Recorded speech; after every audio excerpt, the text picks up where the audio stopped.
నన్ను కానీ ఓడించారా అంటే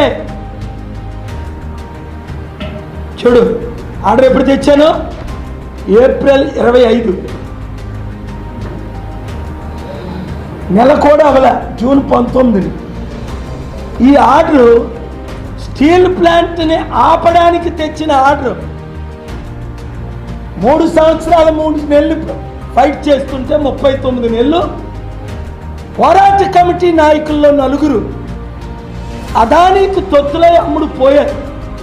వాళ్ళ పోరాటం అంట. ఎందుకు ఈ రాజకీయం? నన్ను ఈసారి ఓడిస్తే ఈ ఆర్డర్ చించుతా, స్టీల్ ప్లాంట్ అమ్ముకోమని చెప్తా, నేను మళ్ళా లైఫ్లో ఎమ్మెల్యేగా ఎంపీగా పోటీ చేయండి. నీ కొరకు నేనెందుకు నా ప్రాణం పోగొట్టుకోవాలి? ఆర్ఎస్ఎస్ వాళ్ళు క్రైస్తవుల్ని నరికినప్పుడు